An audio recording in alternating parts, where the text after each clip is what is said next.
Well, loaded with beef, veggies and a mix of fragrant spices, this sensational Cypriot stew is easy, delicious and the perfect way to mix up your midweek meal. And it smells amazing, and here to show us how to do it is content creator Nicolau. Good morning to you, Nicoletta. This is amazing. Let's start with the stew. You're stewing already. What have you got in the pan? We are stewing. So I've already got onions and garlic that I've softened, along with beef mince. Now, traditionally, we would use pieces of beef or pieces of chicken, but I'm a busy mum, so I need quick and easy meals, so minced meat works wonders and cuts that time.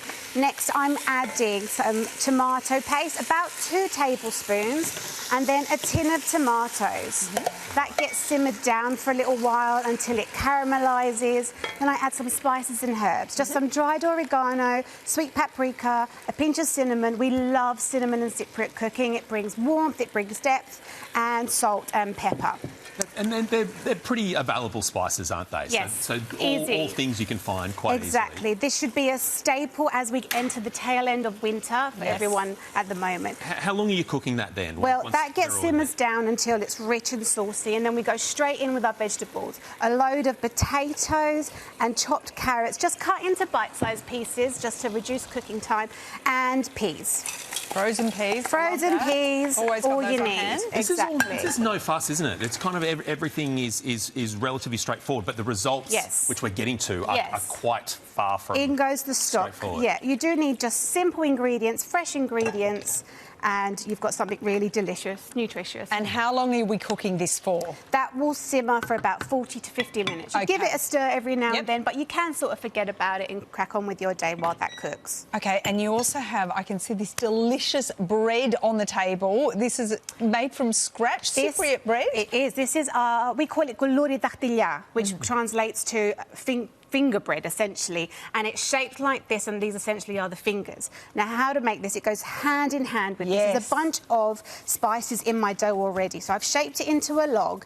I've got cinnamon and cloves for depth and warmth. I have some ground aniseed and ground fennel for a sweet licorice aroma, and then finally something called mastic, which is a natural resin which gives a pine-like fresh aroma, and finally mahlepi, which are ground cherry kernels, and they give sweet almond aroma. So it's all about the aromas in this bread. Now, to finish it off, I'm just going to damp it around and just... Because I think this is the step that a lot of people would be, I guess, potentially overwhelmed by, how to get that sort of bakery look or a really unique look to their... It takes a bit of practice, and when I first started making this, a few years ago now, it was a disaster, but still tasted well, you know, still tasted really good.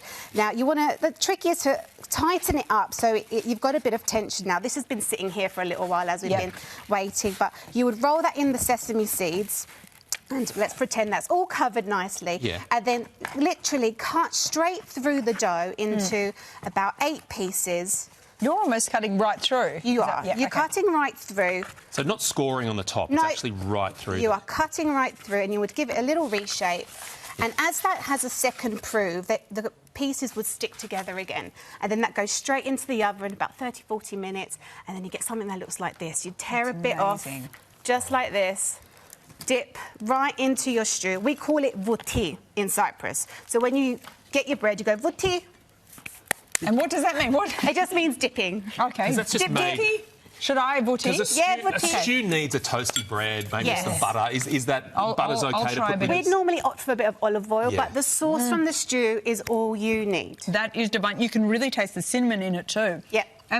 With this, with the bread, with some of the spices that you mentioned, where do you get those from? Because some of the ground cherry, like that doesn't sound like something I see at my supermarket. But where do you get that you can find Greek, Cypriot, Lebanese greengrocers that stock them. So So just look online maybe as well. Online, you can get some online also too.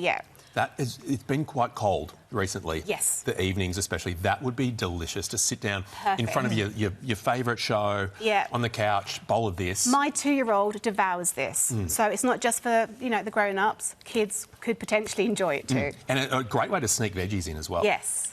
Can I just ask, though, with the bread, it was the normal sort of, you'd let it rise, like it's the normal process to make bread as well? Yeah, you bring the dough together. The flavours are amazing. All of the herbs, it's a really different tasting... Really different and tasting little bread. notes, Delicious. just little notes, Yeah, aren't they? the spices are unique to Cypriot baking and also Greek, Lebanese, Middle Eastern sort of baking. Yeah, very unique. And I'm going to try the finger bread. Mine might look more like Prince Charles's sort of wayward fingers. You get to I'm take going to give it a home go with you. Oh, well, There's I'll one just for you use each yours then. So the Cypriot take on the finger bun, but a savoury Somewhat, version. yeah, you can say that, yeah. Without the icing. Much nicer, though. This is delicious. Of course, we'll put the full recipe on our website. I knew you were going. I was looking at you like if I could get the next bite, but he's gone in. I have to wait for the ad break. Delicious. Thank you so much, Thank you, Nicoletta. enjoy. And of course, you can get more great ideas and follow Nicoletta under Nicoletta's Kitchen on Instagram, and we'll put the recipe on our website too. Of course, thanks, Nicoletta.